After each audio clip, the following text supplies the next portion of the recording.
Part 8. Unison with Infinity. The esoteric or inner teachings of many schools of ancient and modern mysticism and occultism, of Oriental and Occidental lands, under many names and guises, have inevitably, invariably, and infallibly pointed to a supreme end to be gained by the student of the inner doctrine or ancient wisdom of the sages. That supreme end may be called unison with infinity, or conscious contact and attunement with the infinite spiritual principle of life, consciousness, power. The essential spirit and essence of this inner teaching is expressed in the statement of the message of truth, as announced in one form or another by the great spiritual giants and illumined teachers of the past and the present, of all lands and peoples, of all great religions. To the message of truth the truly wise listen, they commit it to memory, and make it the essential and basic fact of their mental and spiritual life. Hearken ye to it, ponder over it, analyze it, dissect it, subject it to mental mastication,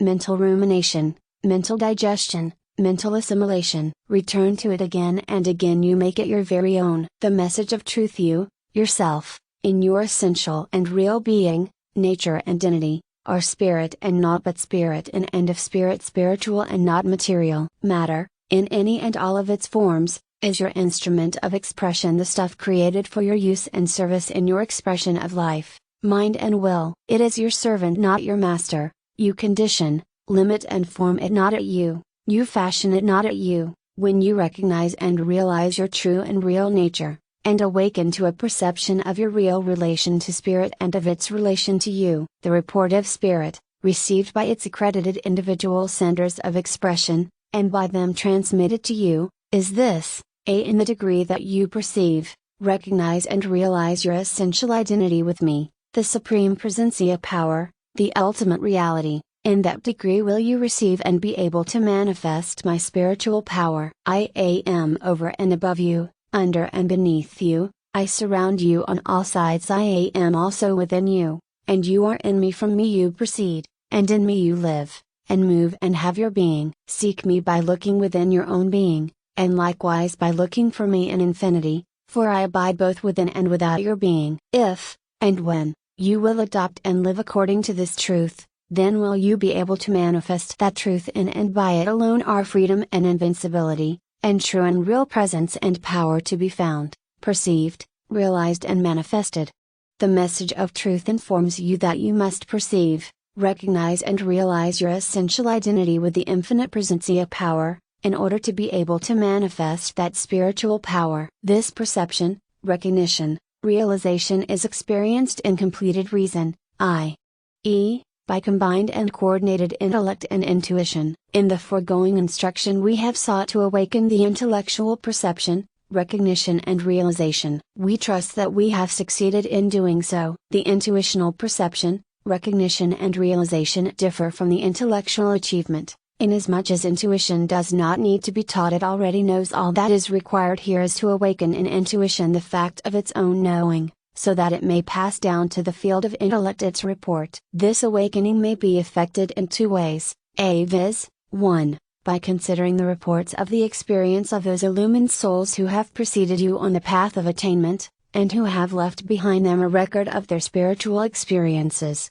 2. By cultivating the actual spiritual contact between your individual spirit and the universal spirit, thus coming into actual unison and attunement with the latter. The contemplation and sympathetic reception of the reports of the great spiritual leaders of the race, those illumined souls who have reached the mountain top of spiritual wisdom and spiritual consciousness, will serve to set up in your soul a degree and quality of spiritual vibration which will be sufficient to induce a responsive unison and attunement with the infinite spiritual principle, the infinite Oversoul. In reading the words of such reports you will often actually catch the spirit of their writers, and enter the same plane of spiritual consciousness upon which their writers dwelled at the time of their writing, and from which their messages were delivered. For this reason we ask you to consider the following quotations from the Oversoul, that remarkable essay of Emerson. It is written from one of the highest planes of spiritual consciousness, and its words and lines are saturated with the highest quality of spiritual vibrations. It is practically certain to awaken a responsive note in the soul that comes in sympathetic contact with it. Here follow the quotations.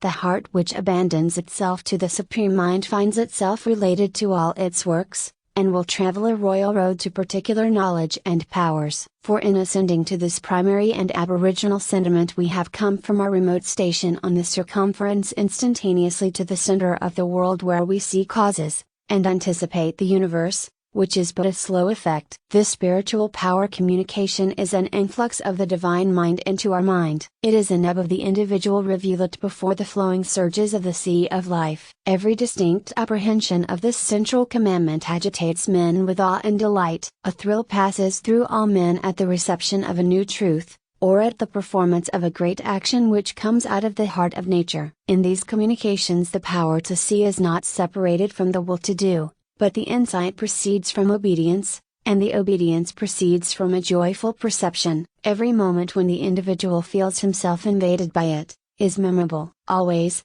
I believe, by the necessity of our constitution, a certain enthusiasm attends the individual consciousness of the divine presence. The character and duration of this enthusiasm varies with the state of the individual. There are varying forms of that shudder or awe and delight with which the individual soul always mingles with the universal soul. The nature of these revelations is always the same. They are perceptions of the absolute law. They are solutions of the soul's own questions. They do not answer the questions which the understanding asks. The soul answers never by words, but by the thing itself that is inquired after. Behold, it saith, I am born into the great, the universal mind. I, the imperfect, adore my own perfect. I am somehow receptive to the great soul, and thereby do I overlook the sun and the stars and feel them to be but the fair accidents and effects which change and pass. More and more the surges of everlasting nature enter into me, and I become public and human in my regards and actions. So I come to live in thoughts,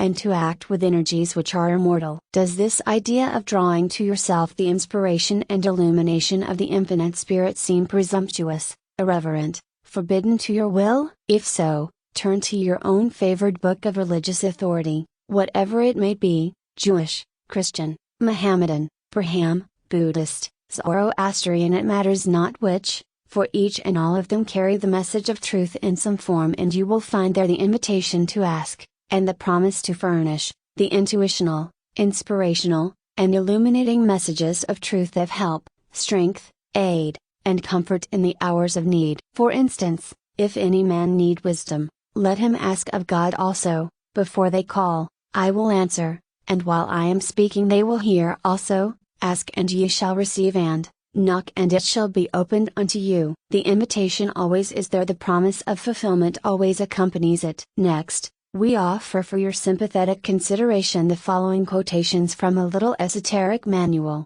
highly esteemed by many, and which some believe to have been inspired by high spiritual authority. The manual is known as Light on the Path, and its words were written down by Mabel Collins. Its quality speaks for itself in the following lines culled from its great wealth of the inner teachings: seek it, the truth, by plunging into the mysterious and glorious depths of your own inmost being. Seek it by testing all experience, by utilizing the senses, in order to understand the growth and meaning of individuality, and the beauty and obscurity of those other divine fragments which are struggling side by side with you, and form the race to which you belong. Seek it, the truth, by the study of the laws of being, the laws of nature, the laws of the supernatural, and seek it by making the profound obeisance of the soul to the dim star that burns within. Steadily, as you watch and worship, its light will grow stronger. Then you will know that you have found the beginning of the way. And, when you have found the end, its light will suddenly become the infinite light. To have seen thy soul in its bloom,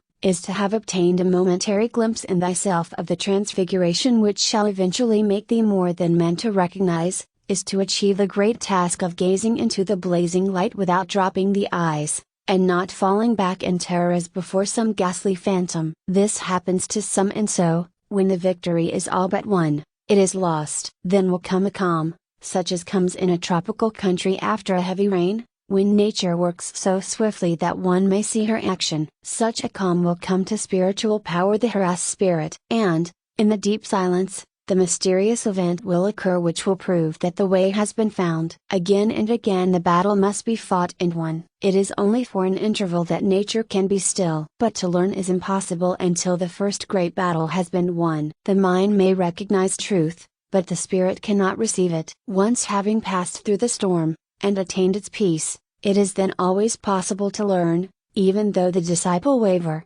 hesitate, and turn aside. The voice of the silence remains within him, and though he leave the path utterly, yet it will resound, and rend him asunder, and separate his passions from his divine possibilities. Then, with pain and desperate cries from the deserted lower self, he will return. Only fragments of the great song come to your ears while you are but man. But listen to it, remember it faithfully, so that none which has reached you is lost, and endeavor to learn from it the mystery which surrounds you. In time you will need no teacher, for as the individual has voice, so has that in which the individual exists. Life itself has speech and is never silent, and its utterance is not, as you that are deaf may suppose, a cry. It is a song. Listen to the song of life. Store in your memory the melody you hear. Learn from it the lesson of harmony. Look for it, and listen to it, first in your own heart. At first you may say that it is not there. When I search I find only discord. Look deeper. If again you are disappointed,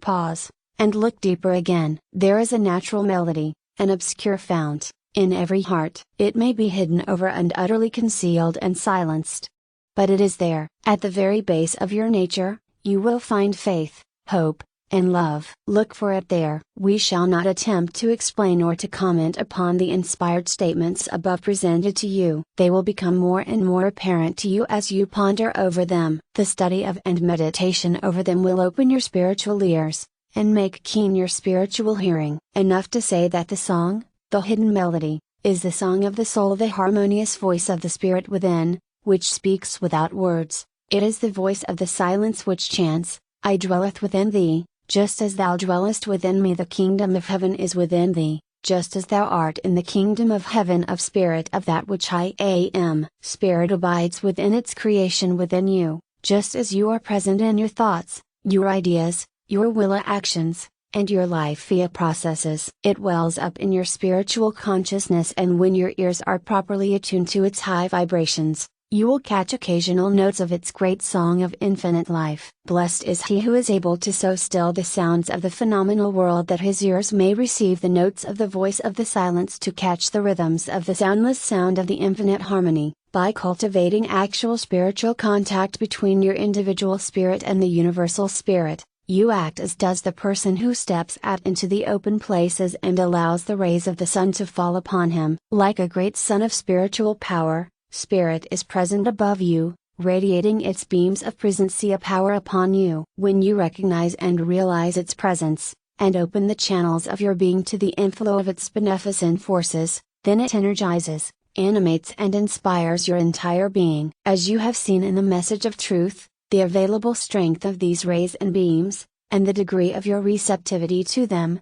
depend upon your degree of perception, recognition, and realization of the presentia power of the Sun of Spirit. That Sun is always there, radiating its power upon all alike, but unless the individual opens himself to its influence you will not receive it. Inasmuch as Spirit is infinite life, infinite mind, infinite will, its radiations partake of the presence and power of each of these three aspects of itself. These rays, received into your being, will give you more and more efficient life, more and more efficient mentality, more and more efficient will. All life power, all mind power, all will power flow from this original source, and you may receive a greater and fuller store of each and all these phases and forms of spiritual power if you will but follow the spirit of the message of truth which has been announced to you. As a writer has said, as one comes into and lives continually in the full, conscious relation of his oneness with the infinite life and power, then all else follows. This it is that brings the realization of such splendors, and beauties and joys, as a life that is thus related with the infinite power alone can know. This it is to come into the realization of heaven's richest treasures while walking the earth. This it is to bring heaven down to earth, or rather to bring earth up to heaven. This it is to exchange weakness and impotence for strength, to exchange sorrows and sighings for joy, to exchange fears and forebodings for faith, to exchange longings for realizations. This it is to come into fullness of peace, power, and plenty. The inner teachings of all great religions contain references to a silent place of the soul in which the individual spirit communes with the infinite spirit of life. Many are the references to the inner chamber, the door to which will be open to him who gives the right knock. Many are the admonitions to enter into thine inner chamber and shut the door. This inner chamber is not the physical place which so many have considered it to be. It is the quiet place of the soul, the sanctuary of the spirit, the state of spiritual consciousness. There is a mental state in which you may still the waters of the ocean of life so that the image of the infinite sun may be clearly and distinctly reflected in its bosom. This state is called the silence. It is the quiet place of the soul, the value of which is taught by the mystics. It is the silence in the midst of the storm of life. There the winds of the senses, and the waves of the passions are stilled, and the waters of the mind cease their troubled movement, their whirlings and their swirlings, and permit the bosom of the ocean to rest quiet and still, allowing the great sun of spirit to picture itself on its placid surface. In that state of quiet and peace the soundless sound is heard, the voice of the silence breathes words of comfort and encouragement, of courage and strength, to the tired soul. In that silence man communes with the great flame of spirit from which has emerged the divine spark within himself. From it he emerges refreshed and strengthened, comforted and contented, better able to meet the requirements of duty, work, and service in the outside world, the world in which the storms of change and becoming rage. In the heart of the storm, in the quiet place of the soul, in the silence of the spirit, there reign peace and power, wisdom and will, life and livingness, the quintessence of the presentia power of spirit. He who is wise will seek, find, and avail himself of the peace and strength of the silence. The spirit of the silence is breathed in the old hymn written by Martin over 75 years ago, the hymn entitled The Secret Place. Its words have brought comfort and peace to thousands of weary souls seeking strength, life and wisdom. Here are the words of the first verse of that hymn: he who himself and God would know, into the silence let him go, and lifting off pall after pall, reach to the inmost depth of all. A writer says, whenever you are in doubt as to the course you should pursue, after you have turned to every outward means of guidance, let the inward eye see, let the inward ear hear, and allow this simple, natural, beautiful process to go on unimpeded by questionings or doubts. In all dark hours and times of unwanted perplexity we need but to follow one simple direction, found, as all needed directions can be found, in that old book which so many read, but alas, so few interpret, enter into thine inner chamber and shut the door. Another writer says, one of the most intuitive men we have ever met had a desk in a city office where several other men were doing business constantly, and often talking loudly. Entirely undisturbed by the many and various sounds about him, this self-centered, faithful man would, in any moment of perplexity, draw the curtains of privacy so completely about him that he would be as fully enclosed in his own aura, and thereby as effectually removed from all distractions, as though he were alone in some primeval wood. Taking his difficulty with him into the mystic silence, in the form of a direct question to which he expected a direct answer, he would remain entirely passive until the reply came, and never once through many years' experience did he ever find himself disappointed or misled. Never forget that expectation and desire are bride and bridegroom, and forever inseparable, and you will soon find your hitherto darkened way grow luminous with celestial radiance, for with the heaven within, all heavens without you will incessantly cooperate. Ralph Waldo Trine, the popular writer of In Tune with the Infinite, says in that work, the great central fact in human life, in your own life and in mine, is the coming into a conscious vital realization of our oneness with this infinite life, and the opening of ourselves to this divine inflow. In just the degree that we come into a conscious realization of our oneness with the infinite life, and open ourselves to this divine inflow, do we actualize in ourselves the qualities and powers of the infinite life. In the degree that we come into this realization, and connect ourselves with this infinite source, do we make it possible for the higher powers to play, to work, to manifest in us. In the degree that we recognize Him as the infinite spirit of life and power that is today, at this moment, working and manifesting in and through all, and in the degree that we come into the realization of our oneness with this life, then, in that degree do we become partakers thereof, and so do we actualize in ourselves the qualities of His life. In the degree that we open ourselves to the inflow and tide of this immanent and transcendental life, do we make ourselves channels through which the infinite intelligence can work. In the above quotations, we see the insistence placed upon the degree of recognition and realization of the infinite presencia power. The same insistence has always been placed upon it by the great spiritual teachers of all times, lands, and creeds. It is found to occupy a prominent place in the message of truth herein announced to you. It is an axiom of ancient and modern spiritual philosophy that spirit, the supreme presencia power, the ultimate reality, identifies itself with the individual in the degree of the completeness and earnestness with which the individual identifies himself with it. This is the secret of spiritual power. Make it your own, and carry its spirit and meaning ever with you. Guard it well, never allow it to leave your possession. Above all, never lose it. Not merely in the silence should you make the mental contact with spirit. Outside of it, also, must you carry your consciousness of the essential identity of your individual spirit with the infinite spirit. You must always live, and move, and have your being in the consciousness that you, your I am I, is a focal point and center of consciousness, life, will, and power of spirit, and in the knowledge that your consciousness of spirit is only a part of spirit's consciousness of itself. All bodies are modes of infinite extension, all souls but modes of infinite spiritual presencia power. Never lose sight of this tremendous truth of your essential being. Let it ever constitute a background for your thought, feeling, willing. In this consciousness of your essential identity with spirit, you may dwell in peace, security, and freedom. You become aware that you, verily, rest in the hollow of His hand, and that the sheltering and protecting arms are ever around and about you, that the unseen hand is ever extended to you, ready and willing to clasp your own hand and to lead, assist, guide and support you in the journey of life. In it, in hours of distress or need, you will feel yourself pressed up to the infinite breast, as the babe is to that of its mother. In it, you will become aware that the kindly light is ever there, shining amidst the encircling gloom, and ever leading you on, step by step, one step at a time, a true step, a sure step, a step toward attainment and victory. With the light of spiritual consciousness kindled within you,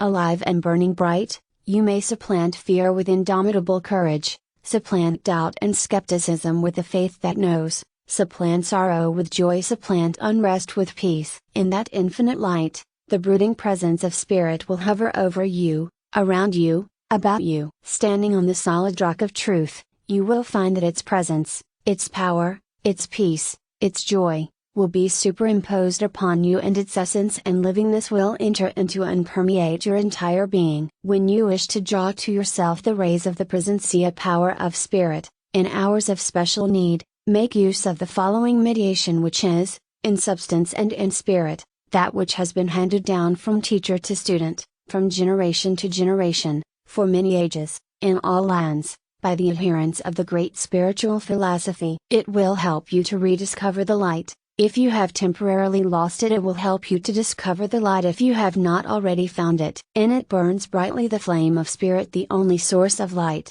from whence all light comes. In it will be heeded your cry for light, more light. This infinite light of spirit will illumine the dark places of your soul, banishing doubt, gloom, fear, distrust. Spiritual meditation: banish from your consciousness the disturbing thoughts, ideas, feelings, and mental images of your finite and conditioned environment, and concentrate your entire attention upon spirit, the infinite and eternal presencia power, the ultimate reality of existence. Think of its infinite and eternal life, its infinite and eternal consciousness, its infinite and eternal will, its infinite and eternal power. In this way you will flood your mind and soul with the infinite light, and all darkness of the soul will disappear. The dark night of the soul will be transformed into the high noon of spiritual daytime. Lift your thoughts from the temporal and fix them upon the eternal. Raise your thoughts from the finite and fix them upon the infinite. Elevate your thoughts from the changing and fix them upon the changeless. Then,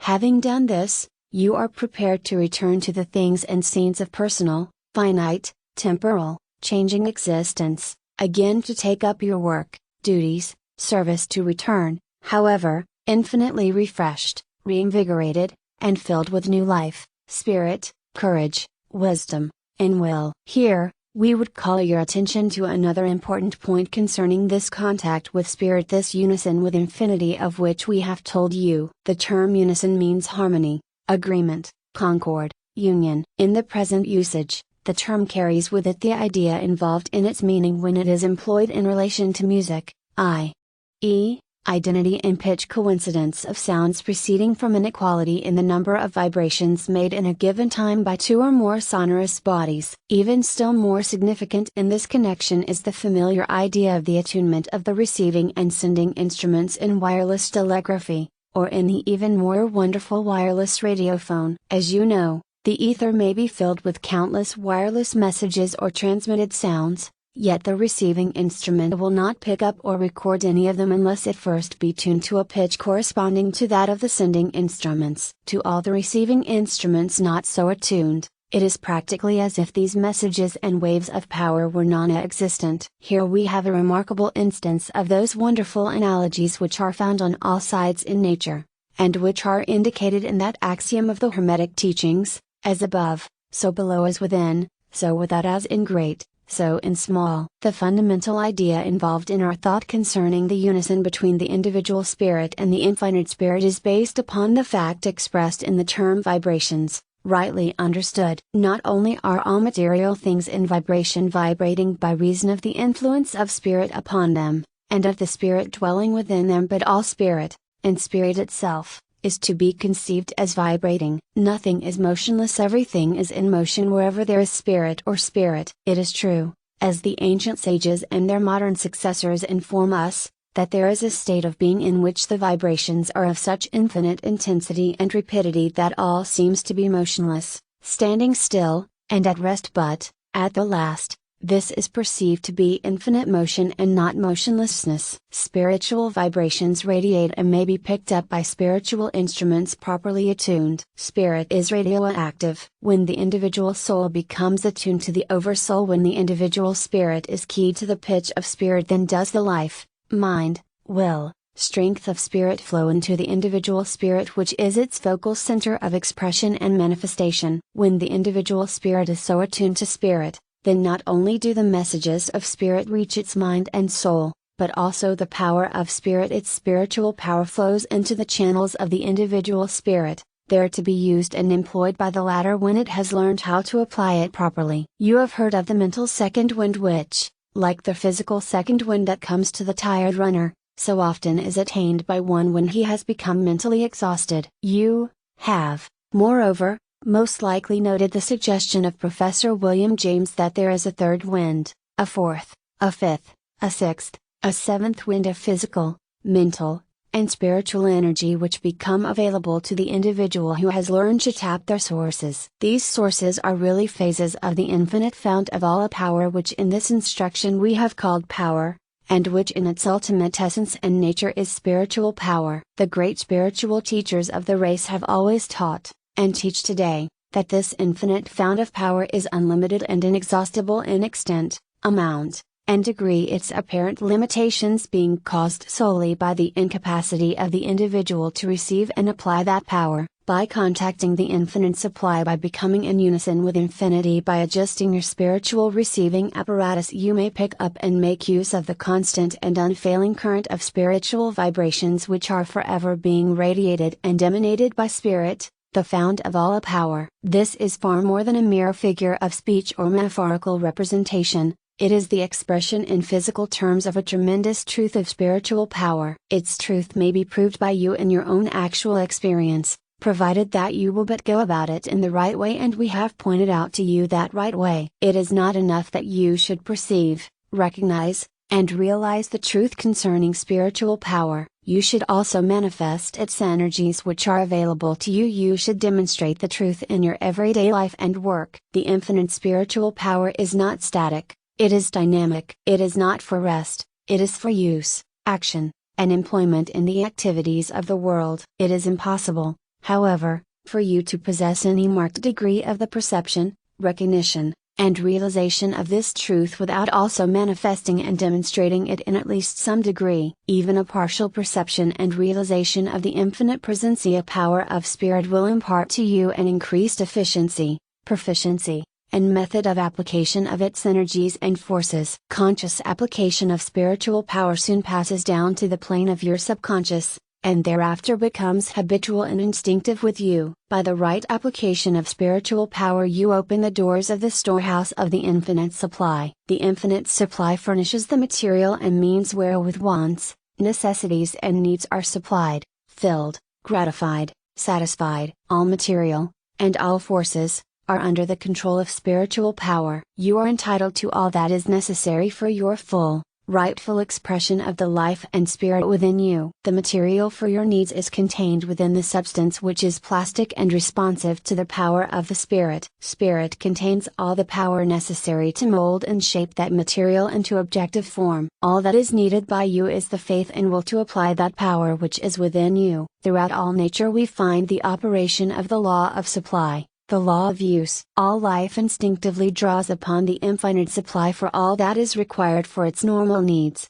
requirements, necessities. The existence of an instinctive one implies the existence of the supply of material which will satisfy it. This implicit promise of supply is found in all nature. Its spirit is voiced in the inspired statement that the Lord will provide. This promise is not a vain mockery. It is a grand truth of existence. The supply is always there. The creature has but to open its channels to the inflow, and to reach out toward the source. Having obtained lawful and rightful access to the great storehouse of the infinite supply, and knowing yourself to be the true heir to its treasures, your supply is then limited only by your capacity for finding out that which you need for your rightful expression of life. That capacity may be developed and perfected by you by means of an increasing degree of unison with infinity, of a fuller perception, recognition, and realization of the truth concerning spiritual power. The supply is equal to the demand, but the demand must be made properly, confidently, and with faith and courage. When you set into operation the spiritual power at your disposal,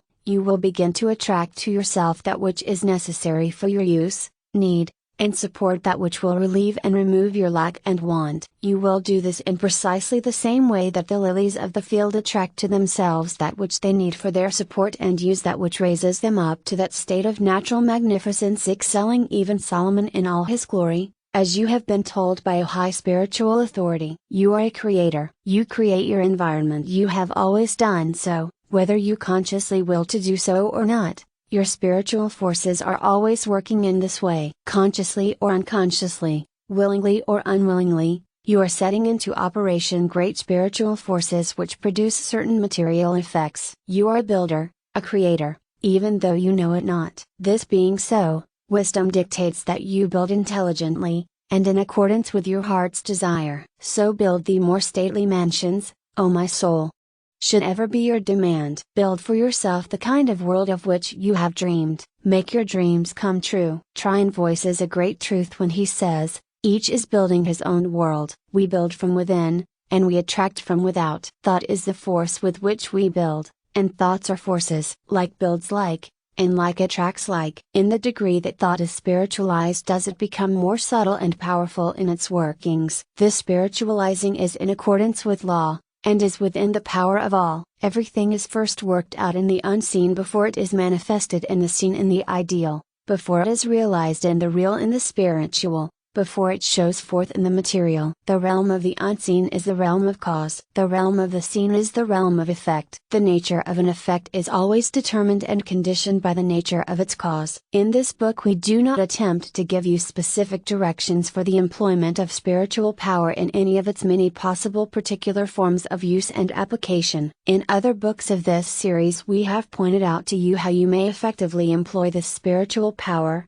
transmuted into personal power, in many different forms of its effective application. In the first book of the series, the one entitled Personal Power, we have shown you that all personal power proceeds, directly or indirectly, from a great principle of all power which we call, simply, power. In the present book we have identified this power principle with spirit, and have shown you that all power is spiritual power, at the last analysis. In this book, also, we have shown you that this spiritual power, this power of spirit, may be drawn upon freely by your individual spirit when it enters into conscious unison with infinity in attunement with spirit. Each other book of this series is a key unlocking some particular door of personal power. The present volume is the master key which releases the master lock, without which the individual key will not be able to turn the individual lock and thus open its particular door. If you are acquainted with the operation of the locks upon the boxes of the safe deposit vaults of the large cities,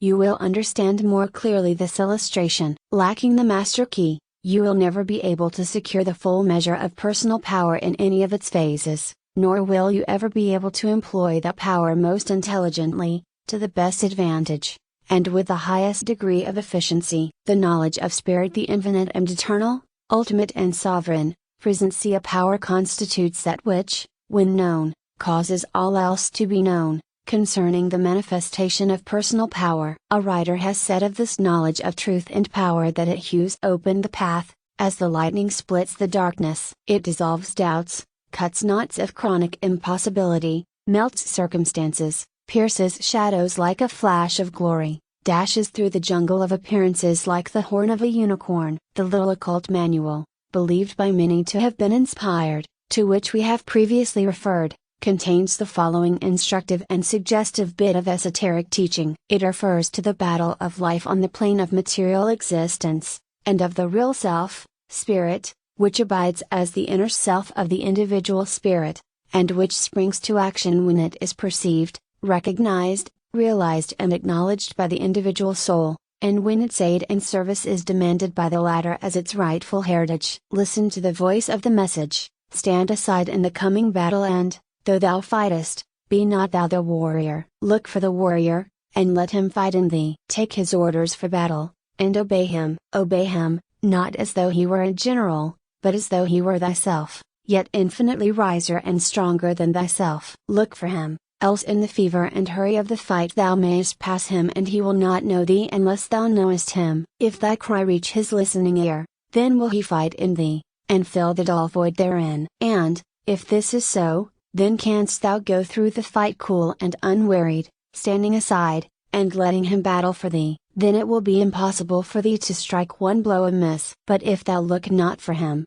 if thou pass him by, there is no safeguard for thee. Thy brain will reel, thy heart will grow uncertain, and, in the dust of the battle field, thy sight and senses will fail, and thou wilt not know thy friends from thy enemies. He is thyself, yet thou art but finite and liable to error. He is eternal, and is sure. He is eternal truth. When once he has entered thee, and become thy warrior, he will never utterly desert thee and, in the day of the great peace he will become one with thee. You can stand upright now, firm as a rock amid the turmoil, obeying the warrior who is thyself and thy king, unconcerned in the battle save to do his bidding, having no longer any care as to the result of the battle, for one thing only is important, that the warrior shall win, and you know that he is incapable of defeat. Standing thus, cool and awakened, use the hearing that you have acquired by pain and the destruction of pain. Carry with you the echo of the concluding words of the message of truth as presented to you in this instruction, in the degree that you perceive, recognize and realize your essential identity with me, the supreme presentia power, the ultimate reality. In that degree will you receive and be able to manifest my spiritual power. I am over and above you, under and beneath you. I surround you on all sides. I am also within you, and you are in me. From me you proceed, and in me you live, and move and have your being. Seek me by looking within your own being, and likewise by looking for me in infinity, for I abide both within and without your being. If, and when, you will adopt and live according to this truth, then will you be able to manifest that truth in and by it alone are freedom and invincibility, and true and real presence and power to be found, perceived, realized and manifested.